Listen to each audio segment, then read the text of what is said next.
Headlines like those were seen on sports pages nationwide during the Great Pinoy boxing era in America from 1921 through the 1940s. Up and down the West Coast and across the nation, Pinoy boxers possessed the reputation of being flashy, tireless crowd pleasers. The Great Era evolved from the introduction of the sport by the American military in the Philippines.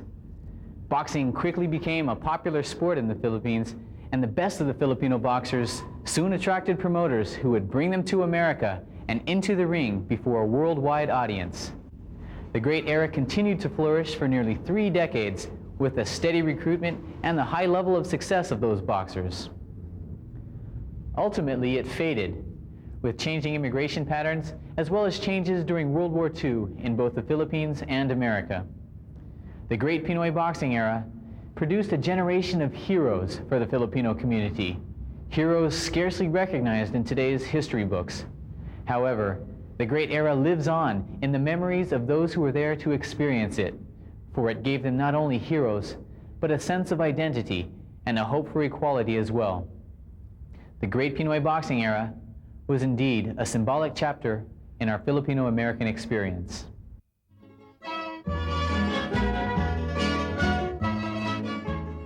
If my memory does not fail me, boxing was introduced in the Philippines as early as 1898, when the American soldiers came storming into Manila Bay. Being fond of anything pertaining to sports, anything pertaining to fights particularly, and having the fighting spirit besides, the Filipinos were naturally attracted to the boxing game. Those American soldiers already knew boxing. They had tournaments at their barracks. They taught the Filipinos about boxing. But the Filipinos know how to fight already. They got that kali, eskrima, arnis, you know? They developed their own style boxing. Before you know, they have boxing in every city and region. And that Olympic Stadium in Manila is the palace of boxing in the Philippines.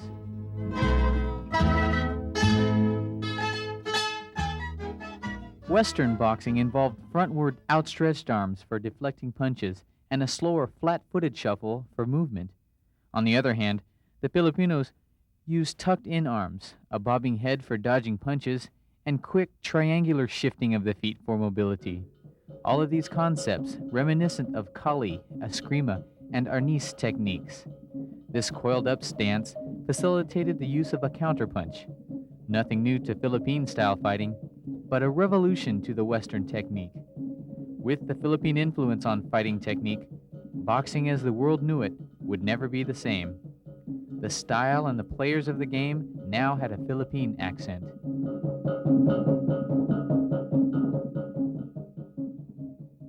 The skill of the Filipino boxers quickly reached world-class level.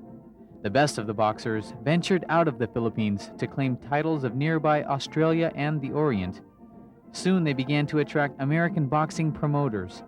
Frank Churchill and Joe Waterman were the top American recruiters in the Philippines. Their gamble on the new foreign fighters would see huge payoffs back in the U.S. Jess Cortez and Johnny Samson were highly successful Filipinos who likewise brought young boxing talents to America. The Filipino boxers recruited to the U.S. were only the country's best. So when they came here to this country, they were main eventers. I tell you the truth, I don't remember a Filipino fighter that is as a 4-round fighter, 6-round fighter. And they were little guys, you know, 119, 18-pound bantamweights, you know. Speed was the name of the game, and endurance, and they had it. They had it in them days. Coming to America, the boxers left behind their fans and countrymen, only to be greeted by enthusiastic immigrant Filipinos, or Pinoys as they called themselves. The new boxing Pinoys came from all regions of the Philippines, and although they spoke different dialects, they equally shared in the pursuit of this American dream. Huwag mo suntukin sa mukha. Suntukin mo sa tiyan. Nangapag ka, hindi nasugat ako. Huwag ka magsuntok ganito, huwag ka maganyan, ganyan.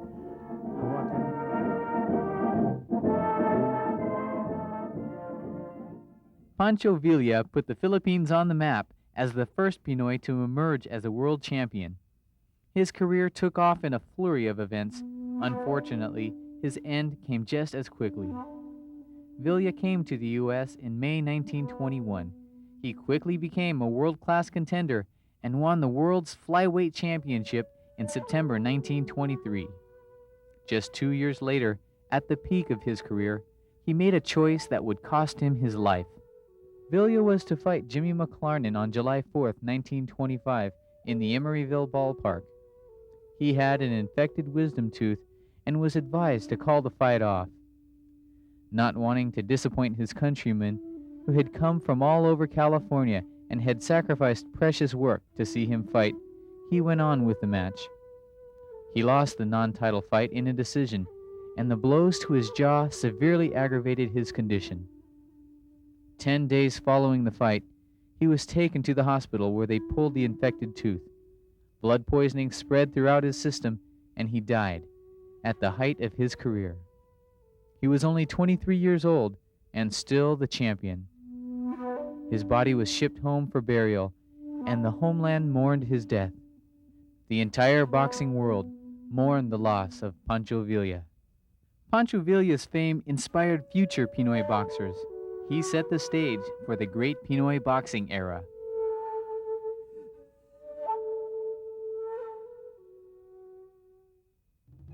Growing up, we always were at the fights, The Filipino kids, most of the Filipino boys, and a lot of the women. We'd go to the fights, and they were all like our sports idols. We didn't have anybody else to look up to. But these Filipino fighters were always attractive, and they'd import them over the years because they knew their countrymen would go see them. Pinoy boxers were in high demand, and a steady stream of recruits from the Philippines supplied that demand. They had the following. They had the following of the people that would pack the Olympic Auditorium. The Olympic Auditorium would hold 10,000 people at that time. It was packed, sold out, every time. And so you walk in there and wham, it's just like a wall. You can smell it, the Toscani, right? Whack, boy, there's Filipinos around here. And you look around and nothing but Filipinos all over the place. The best years that I remember in the year 1929, because 1929 I just arrived here. I already noticed that there are 2-3 Filipinos are already holding the state title from flyweight, bantamweight, and welterweight. During the peak of the era, Pinoy boxers could be seen in cities across the country. They fought before full house crowds in arenas of the big boxing cities like Madison Square Garden of New York, Olympic Auditorium of Los Angeles, and Dreamland Arena of San Francisco. I put in San Francisco, Stockton, Sacramento, Fresno Beach. Reflecting the migratory patterns of Filipinos in California and Washington, smaller boxing hubs sprang up all along the West Coast. Places with Filipino populations like Stockton, Pismo Beach, Bakersfield, Watsonville, Tacoma, and Seattle became part of the West Coast boxing circuit, largely due to the massive following a Pinoy boxer would attract there. Good Pinoy boxers were a gold mine to promoters. Because of this, the steady recruitment continued for nearly 3 decades. The breeding grounds for Pinoy fighters would not be limited to the Philippines. Talented Pinoy recruits began coming from Hawaii in the early 1930s. Every plantation had Filipino boxers. And you had a culling out process there. By the time those boxers got to Honolulu, they were proven people in the outer islands. That's where all the recruiters would focus, would be on Honolulu, because they had boxed their way up as club boxers. And that's how we were fortunate to get the great Johnny Ifan. When he came to the West Coast, he had been recruited already. Remigio Javellana, called Kid Java in the ring, was a rising boxing star in Hawaii during the 1930s. Hawaii champion. Hawaii champion, they call it. Hawaii. My leg was so good, and I had good condition, see? That's why I knock out everybody. That's why my record says in there, 45 fights, all knockout. World champion, that's what I came for. That's why I came up the mainland here, to fight the world champion, you know. And he refused me, because he got a big cut on the eye. His title shot never came, but like so many of his fellow Pinoy boxers of the era, he was a champion to the Filipino people.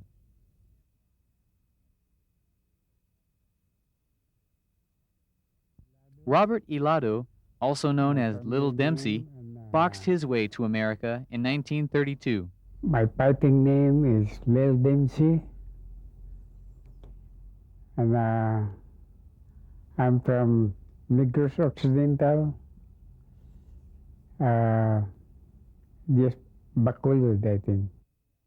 When I see all this boxer and I heard about Pancho Villa, then I changed my mind. I want to be a boxer. I don't want to learn anymore, you know. So I ran away. One guy, American guy, he saw me fighting in Cebu, and he said, "Boy, you fight like Jack Dempsey." So I said, "Why don't you change your name as Little Dempsey?" So I changed my name, Little Dempsey. When I went to Manila, I stayed in Manila, and I was fighting already mini bin, 10 rounds, and somebody told me he said, "You want to go with me to America?" Why, sure, right away. I come over with Lel Pancho, Small Montana, and myself. My first fight, I was in Sacramento. I win that fight. When I go to Stockton, when they see me, they recognize me, they always holler, "Hey, Dempsey!"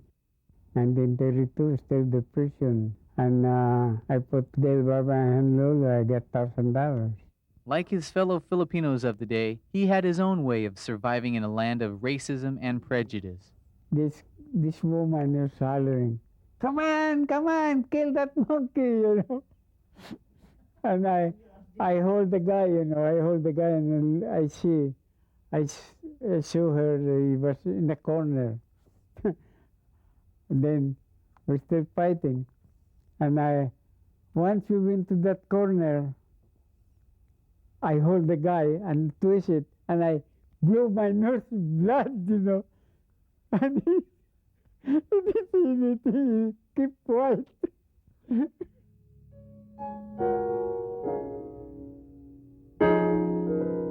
In a time when Filipinos were prohibited from interracial marriage, ownership of land, and citizenship, the boxers served as tokens of pride in being Filipino-American. Filipino boxers were heroes, of course. They were our crusaders, in so much as carrying our banner before the American public. We now like Espinidado, Cipriano Garcia. When they get those, especially those state champion or American champion, boy, we have a big what you call parade in town. Yeah, we are proud that we have a Filipino famous boxer in United States. Ray and Jerry Pilar recall their boyhood hero, boxer Jimmy Florida. I remember bragging to the kids at this grammar school we went to, Dayton Heights, and we had this Filipino fighter coming on at the Olympic, and he's fighting this guy named Hal Hoshino. They called him the Japanese Sandman. And the Japanese Sandman was known, his reputation was no one ever got beyond the first 4 rounds because he'd put him to sleep with a knockout punch. The school I went to was primarily Japanese. We were the only Filipino family in the whole school. And if I remember right, Jimmy knocked this guy out in the first round. You know what took place the next day when I went back to school. The only Filipino family in the school walked down the hall, you know, with the chin raised high, and Jimmy sort of put the entire school on notice that we've arrived, you know. That the guys who set foot in the ring knew damn well that they were fighting as Filipinos. And they knew the esteem with which they were held by other Filipinos. For people at the bottom who have very little, it's important to have heroes. And these guys, in the eyes of my dad's generation, were heroic people. The ring was one of the few places in American society where Filipinos could participate as equals. It was a chance to suspend reality, for an evening and see a Filipino really do well. Well, when we see the Filipinos winning, you are also like happy because our people is winning. It made us feel we were gaining some recognition here in this world. This was a tough world. The minute he stepped in the ring, I mean, he was us, average Mr. Joe Filipino, okay? And so he was carrying the banner for us, whatever frustrations we had that day or that week, whatever hurts, he was going to carry the banner for us and wreak revenge on society for us. Gave them hope, symbolic hope, but people have to have symbols as well as real progress, and the fighters provided that. It was something that knit a community. Their presence knit a community together. The first common denominator, without question, that brought them together more than anything else was boxing. Because they didn't care if a person was a Visayan or Ilocano, Tagalog, Boholano, Cebuano. In a foreign country, they were taking on the world. And you can just see the expressions on their faces in the auditoriums, especially when the Pinoy come out winner. The Ilocano was embracing the Visayan, the Tagalog didn't care anymore. There was no differences.